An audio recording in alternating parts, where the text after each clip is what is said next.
Coach O, welcome back. You've been gone quite a while. Went down to Florida, played Embry-Riddle, and then that great match against Army. But let's talk about the Embry-Riddle match. Yeah, that was really important for us to get down to sea level. We played basically the same day we got there, with just one practice under our belt, and our guys started off kind of expectedly slow coming off a travel day, and it was just a gutsy performance. We had several guys really dig deep and step up. Luke Sanderson, battled an injury. So did Ty Collins, battled an injury, came back, got us in the match after losing the doubles point. And then Patrick Sklenka pulled out some magic again, down 5-3 in the third set, comes back and wins it for us. And we won the match 4-3. So that was a really important match for our guys to get a win in those conditions that we were going to play 2 days later. 2 days later, you get to play Army, and what a setting. Just kind of like set the scene for me because it was magnificent. Yeah, I mean, how much time do we have? Because it was something that college tennis had never seen. And what the USTA National Campus did for Kim and I's team and the West Point teams were, they created an environment that our players, their families will just remember for a lifetime. We set this up about 2 years ago, but they ran with it and just made it the most incredible experience. From the practices to all the welcomes that we had to the amount of fans that were brought or that were there, just the veteran support. Everything was like an NCAA championship for us, the way it was set up. It was incredible. And what I was so proud of is how our guys handled that moment. And one thing we talked about was that, man, everyone's nervous. No one's ever played in front of this type of crowd before on TV in this big of a match. But we handled it really well. And so I felt like the preparation was there. And going into the match, I was really at peace with how the guys were playing and how they were focused. The outcome was going to be determined, in 3 hours, but I was not really nervous for them because I knew they were ready, and they just did fantastic. It was so great to see.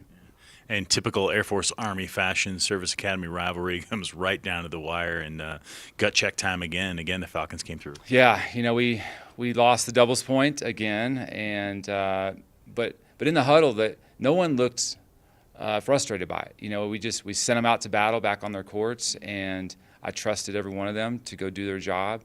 And we did something that was pretty remarkable. We won 6 first sets after losing doubles point. I don't think that's ever happened with a team that I've been the coach of, and that just showed that, hey, they were buckling in and getting ready to fight. And so, getting those 6 first sets just really turned the tables after the doubles point, and then getting to play side by side with the women's team.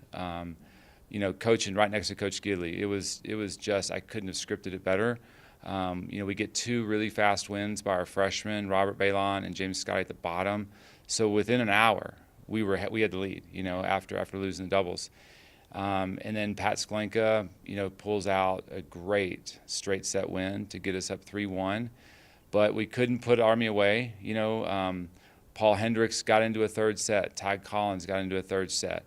Luke Sanderson got into a third set. So the last 3 matches on were all 3 setters, and Army just kept fighting like we knew they would. And then it came down to Paul and Luke, deep into the third sets, and Luke got a break, and then rode that out while Paul was just about to clinch. So just so happy for Luke, being a senior. All our seniors, this is the first time that we've done this. Yeah. And so I was so happy for them. Yeah. On the heels of that, and you just got back late last night, how do you prepare now? You got to go possibly your toughest match of the year against BYU. Yeah, it's a great opportunity for our guys. They're full of confidence right now, and we get to go into BYU, which is a very difficult place to play, and play probably one of the best teams on our schedule. And this is what we want, though, to come off a great weekend with, 2-0 on the road, going into play a regionally, probably the top team in our region this season. And our guys look forward to that opportunity because, they know they're playing well, and there's no better time to play a team like this. Yeah. As if that's not enough, though, then you go to Vegas and play 2 more matches. Sure, yeah, it's gonna be a busy weekend. Last week we had just a great experience, a lot of rest, a lot of practices, great schedule. This next coming weekend, we have 3 matches in 3 days, so it's almost like a conference tournament. You got to win 3 in a row, and that's why I scheduled this weekend to play Friday, Saturday, Sunday. Because when we win the conference tournament, that's our goal, is to win the quarters, semis, and finals. And so this is the start of something like that. That's awesome. Congratulations again, and thanks for the time. Good luck this weekend. Thanks a lot, Brian.